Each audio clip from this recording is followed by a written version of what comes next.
I like technology personally and politically. That's a very human scale, right? Like not just giant spaceships or whatever. So you look at Star Wars, you have the Death Star, right? That's technology. But then you have the Ewoks. You and I are both sci-fi nerds. So I've always actually wanted to ask you, do you have like international law related thoughts when you watch sci-fi? International law is about imagining the world as an entire world and in trying to imagine an entire world filled with a profound degree of misunderstanding and difference and conflict. And that's just, I think science fiction is sort of built on that, the same premise of imagining a world, trying to navigate through that world, trying to discover the world. Battlestar Galactica was used at the United Nations. Actually, it was screened at the UN. I think at the General Assembly. It was used as a sort of teachable moment. They brought in the cast. The idea of how does one govern amongst different societies and species and human and non-human and all of that. I've always been a big fan of science fiction or speculative fiction, and fantasy, and all of it. And I just slowly I started referencing in my own mind, but then I started putting it directly in my work, like in my publications. And now recently, in my work as special UN special rapporteur on the right to food, I just snuck in a footnote in in an official UN report, a book called Star is My Destination by a guy called Alfred Bester. And the line is, war is but a phase of commerce. Oh my goodness. And my argument being that if you want to tackle famine and hunger in the context of war, international humanitarian law and relief is not enough. You have to go to the root causes of war. Often it's commerce. Wow. I have so many questions. Okay, so for those of the people watching, can you just explain what a special rapporteur is? The UN Human Rights Council is the authority, the United Nations authority on all things human rights. That council, the Human Rights Council, chooses a number of people called special rapporteurs in over 40 areas of human rights. So it could be, like in my case, the right to food, the right to water, gender, racism. It's voluntary. I'm independent, but it's basically designated me to be the leading authority on all things to do with the right to food. But on a very personal level, for me, it really felt like a Doctor Who episode where I have 3 predecessors. There have been 3 rapporteurs on the right to food before me. Each one does it their own way. And I'm sort of discovering the role as I'm with all this power in it at the same time. That is like Doctor Who. Yeah. So that once I had Doctor Who in my mind, I'm like, oh, okay. I just got to ease into the position and make it my own, but within the boundaries and expectations of others. What is it about sci-fi that is helpful? Like a great example is Dune.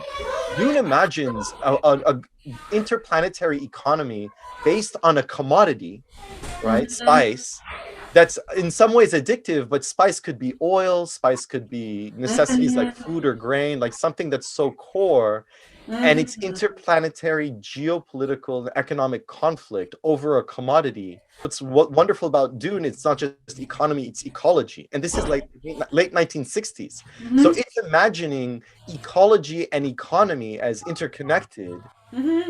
And the war, and people are creating rules and societies are being sort of formed around economy and ecology. That's all I do all day. Like that's my job in international economic law and human rights. Okay, let's go back to war is commerce. What does that mean to you, I guess? One of the biggest famines that's happening is Yemen. A lot of children are starving, like straight up starvation. And what I've learned from both my research and my work now is that famine and hunger are always preventable. It's rarely because there's not enough food. And in fact, today, and for the past couple of decades, globally speaking, we produce more than enough food than we need on a per capita basis. The breakdown that leads to hunger and famine is always a political failure.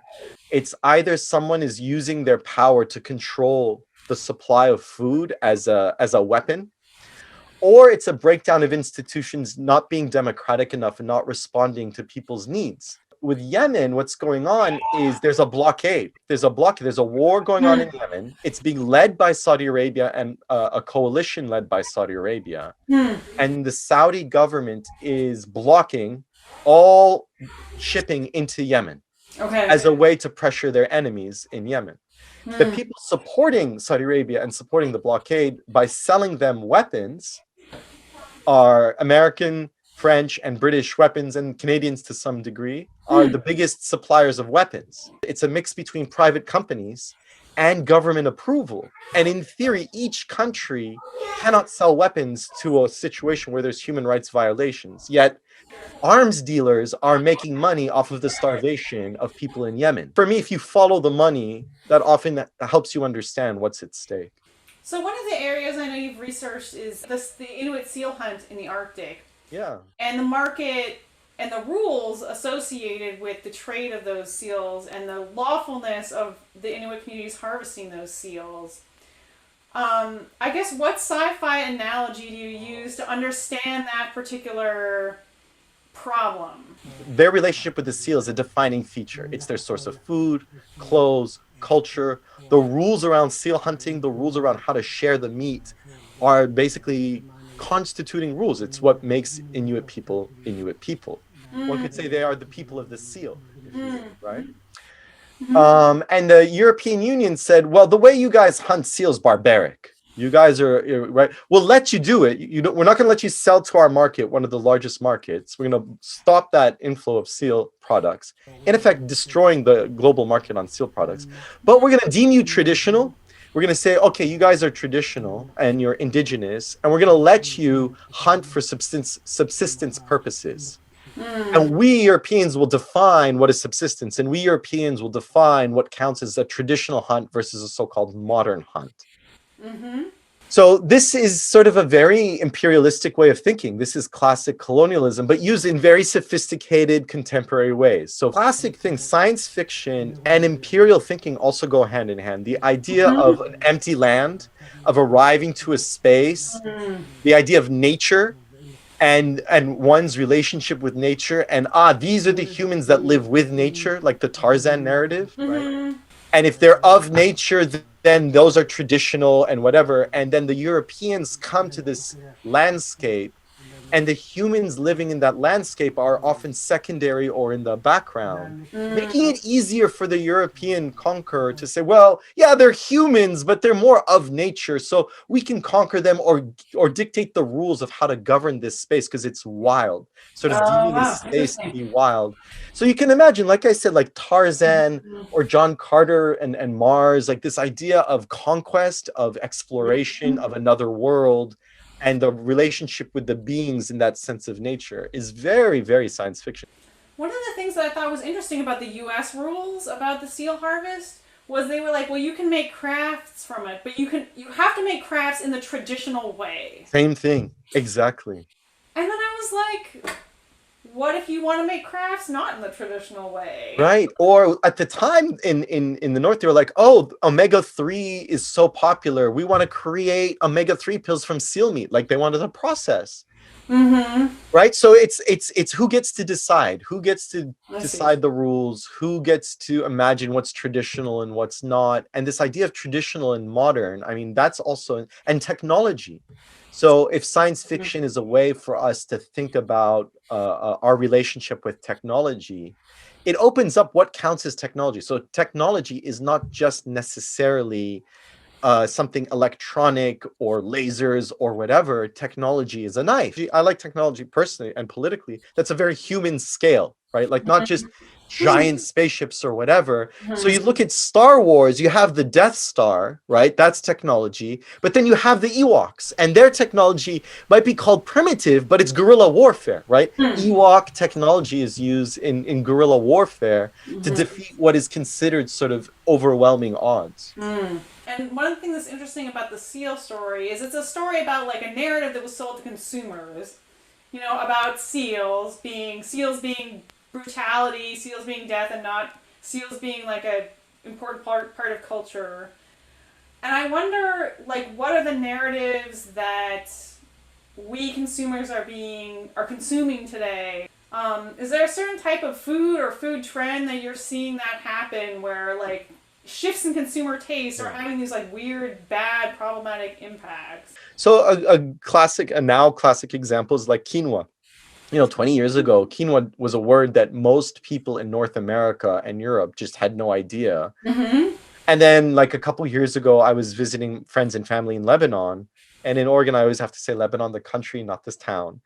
Um, and there's like quinoa in the tabbouleh. And I'm like, man, I didn't fly all the way back home. And I was being like classic immigrant coming back home. Like, I want traditional tabbouleh with cracked wheat, bulgur. What's this new fandangled quinoa? Blah, blah, blah. I'm like, no, man. So lesson number one, how we eat changes. Quinoa, what happens then is the communities that relied and lived off of quinoa for hundreds of years in South America, the price of quinoa skyrocket. Now, because there's this export market, if I grow quinoa, it makes more sense for me to export it than to sell it locally. And if I live off of quinoa locally now, the local price of this staple, the core sense of who they are, is now more expensive. Which sci-fi best encapsulates the COVID era? Ugh. No more dystopias, please, universe. Like, it's so lazy. Before COVID, I was done with dystopias. I'm like, dystopian science fiction is lazy thinking at this stage. It's white people panicking about the end of their world, whereas everyone else's world has already ended 1,000 times over. Like, we've all experienced Judgment Day if you've been from like a country like Lebanon or whatever. So N.K. Jemisin is a science fiction writer. I can't recommend her work enough. She sort of takes the idea of the dystopian end of the world and just opens it up. So COVID, you know what? Fraggle Rock. That's my answer to everything. Fraggle Rock for me, like, this is Jim Henson, and it's just like most delightful. Fraggle Rock has the Fraggle section, but then there's the human section, and it was designed to be able to, the human section, to be filmed in any country in the world and to use any language. So anytime there's a human, if it was screened in France, they would, the Fraggles are puppets, so you can dub it and it looks like they're natural native speakers of whatever your language is. But then if it's like France, the human section are French actors in France, or the Arabic section are Arabic actors.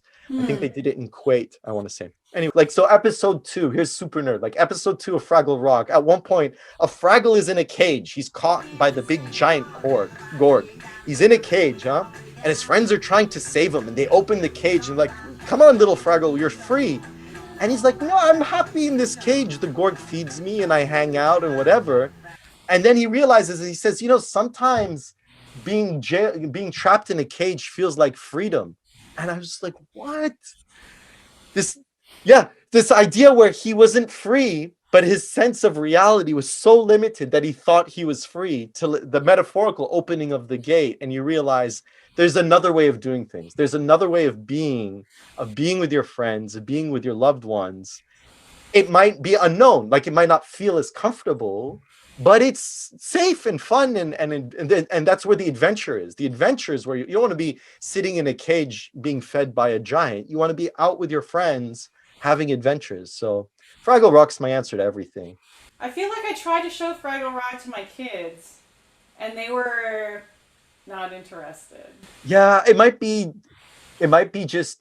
have been dated. I don't know. I haven't watched it super recently. What do you think? Why do you think your kids?